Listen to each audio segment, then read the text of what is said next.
जय श्री कृष्ण मित्रों। આજની આપણી છઠ્ઠા દિવસની વાર્તા છે સાસુ નહાય ઊંડે ને વહુ નહાય કુંડે। સાસુને વહુ હતા એવામાં પુરુષોત્તમ માસ આવ્યો। સાસુએ કહ્યું, હું કાલથી નદીએ નાહવા જઈશ, ઘરનું બધું કામ તારે કરવાનું, બરાબર ધ્યાન રાખજે। વહુને પુરુષોત્તમ માસ નાહવાની ઈચ્છા થઈ, તે બોલી, બાઈજી હું નદીએ નાહવા આવીશ। બેસ બેસ, મોટી ભક્તાણી ના જોઈ હોય તો તું આવીશ તો પછી ઘરકામ કોણ કરશે? તારે વળી શું પુરુષોત્તમ માસ?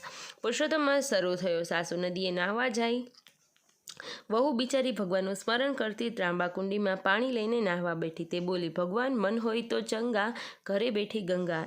એ વાત સાચી હશે, જો એમ હોય તો હું પણ ત્રાંબા કુંડીમાં પાણી ગંગાજળ માનીને સ્નાન કરું છું।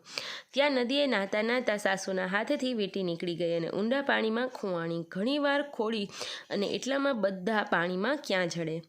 સાસુ તો નિરાશ થઈને ઘરે આવી। અહીં વહુ સ્નાન કરતી હતી ત્યાં તો તેણે ત્રાંબા કુંડીમાં સાસુની સોનાની વીંટી જોઈ।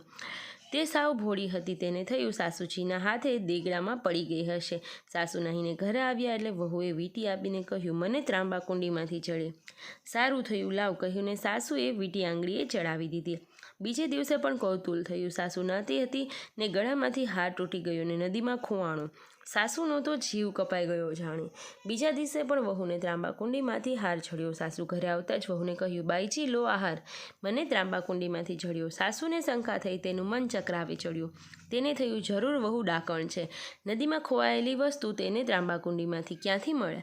આ તો જાદુગરની છે, ચોરટી છે, મારી વીંટીને હાર તેણે ચોર્યા અને મને ચમત્કાર બતાવ્યો। કોક દાડો કજિયો થાય ના ડાકણ મને ભરખી જાય તો? તેને એક ઉપાય સૂચ્યો। તે સીધી રાજા પાસે ગઈ અને બધી વાત કહી। રાજાજી, આ ડાકણ વહુને જીવતી સળગાવી દો, નહીં તો આખા ગામને ભરખી જશે। રાજાએ કહ્યું, હું પુરુષોત્તમ માસનો વ્રત કરું છું, છેલ્લા દિવસે યજ્ઞ કરવાનો છું, તે પછી આનો ન્યાય કરીશ। તમારે સુખેથી ઘરે જાઓ। સાસુ ત્યાંથી ઘરે આવી। રાજાએ યજ્ઞ આરંભ્યો। આજે પૂર્ણાહુતિ હતી, સૌ યજ્ઞ નારાયણના દર્શને જાય। વહુને સાસુને કહ્યું, બાઈજી આજે તો હું પણ યજ્ઞ નારાયણના દર્શન કરીશ। સાસુએ છણકો કર્યો, બેસ બેસ ચૂડેલ, તારે વળી દર્શન શેના? એમ કહી સાસુ તો યજ્ઞના દર્શન કરવા ગઈ અને વહુનો જીવ ઝાલ્યો ન રહ્યો। તે પણ ચોરી છુપેથી દર્શન કરવા આવી અને સહુની પછવાડે ઊભી રહી।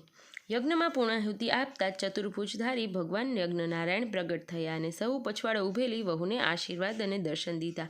ભગવાન બોલ્યા, રાજન, આ બાઈ મારી પરમ ભક્ત છે, તેના પુણ્યના લીધે જ મેં તને દર્શન દીધા છે। આખા મંડપના સૌને આશ્ચર્ય થયું। રાજાએ સાસુને ફિટકાર આપી અને દુષ્ટ મનોવૃત્તિ સૌને કહી સંભળાવી। વહુને તો ફૂલનો હાર ચડાવવા લાગ્યા અને સાસુ તો મોં છુપાવીને નાઠી। રાજા પણ પ્રસન્ન થયું અને વહુને અડધું રાજપાઠ આપ્યું। શ્રદ્ધાના બળે વહુને ઘરે બેઠા ભગવાન પુરુષોત્તમ રાય ફળ્યા। શ્રદ્ધા હોય તો ભલેને સાસુ નહાય ઊંડે ને વહુ નહાય કુંડે, સૌને સરખું ફળ મળે છે। જય શ્રી કૃષ્ણ મિત્રો।